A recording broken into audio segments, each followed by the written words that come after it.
លោកដានីងស្ដាប់ជាទីមេត្រីសពសត្វទាំងអស់ដែលកើតនៅលើផែនដីអស់រាប់ពាន់លានឆ្នាំកន្លងមកហើយ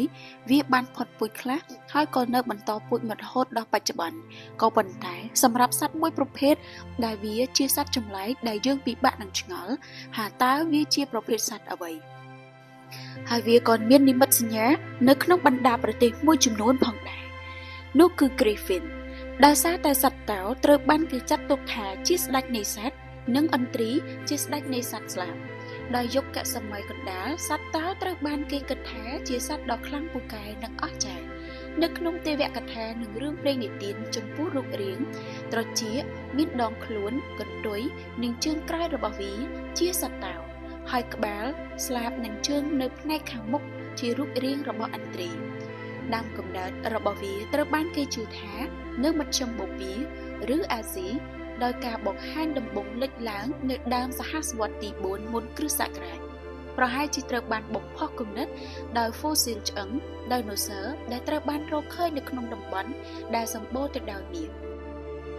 ចំពោះនិមិត្តសញ្ញារបស់ Griffin វាបានតំណាងឲ្យអំណាចទ្រព្យសម្បត្តិនិងការប្រុងប្រយ័ត្ន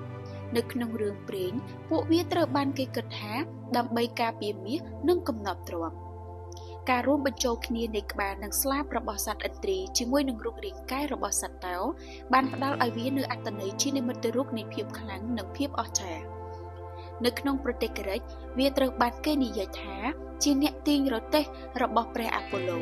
នៅយុគសម័យមជ្ឈិម Griffin គឺជាគំនូរដ៏អស្ចារ្យនិងពេញនិយមបំផុតនៅក្នុងអក្សរសិល្ប៍ដែលតំណាងឲ្យភាពរឹងមាំភាពក្លាហាននិងភាពស្មោះត្រង់ដូច្នេះហើយទើបមានរឿងព្រេងមួយនៅក្នុងប្រទេសក្រិកដែលត្រូវបានគេនិយមនិទានតៗគ្នាថាកំណើតរបស់សត្វ Griffin និងជាអ្នកការពារមាសរបស់ព្រះនៅដើមកាលដែលពិភពលោកមិនទាន់មានដែនខ្យល់និងដែនដីច្បាស់លាស់ព្រះទេវតា Zeus បានបង្កើតអតិភិបនៃព្រះអាទិត្យឈ្មោះថា Apollo ដើម្បីផ្ដល់ពន្លឺនិងកម្ដៅដល់មនុស្សលោកតើ Zeus ជានរណា Zeus គឺជាស្ដេចនៃព្រះនិងជាព្រះនៃមេឃផ្គររន្ទះផ្លេចបន្ទូលនៅក្នុងទេវកថារបស់ក្រិកព្រះអាប៉ូឡូមានទ្រព្យសម្បត្តិដ៏អស្ចារ្យមួយគឺមាសបរិសុទ្ធពីពន្លឺព្រះអាទិត្យដែលមានអំណាចអាចបង្កើតជីវិតឬបំផ្លាញពិភពលោកបានប្រសិនបើធ្លាក់ចូលទៅក្នុងដៃរបស់មនុស្សអាក្រក់ដើម្បីការពារមាសនោះព្រះ Zeus បានប្រកាសឲ្យមានសត្វមួយកើតចេញពីការរួមបញ្ចូលគ្នារវាងធាតុពីរគឺមេឃហើយនិងដី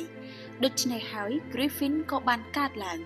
ក្បាលនិងស្លាបរបស់វាកើតចេញពីឥន្ទ្រីដ៏អស្ចារ្យរបស់ Olympus ដែលអាចឃើញគ្រប់ទិសទីទាំង4នៅក្នុងពេលតែមួយរាងកាយនិងកន្ទុយរបស់វាកើតចេញពីតាបុរាណនៃភ្នំ Thrak ដែលមានអំណាចដូចជាភ្លើង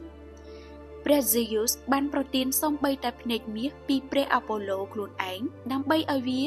មិនចាំអង្គរកឬខ្លោបខ្លាចនរណាឡើយ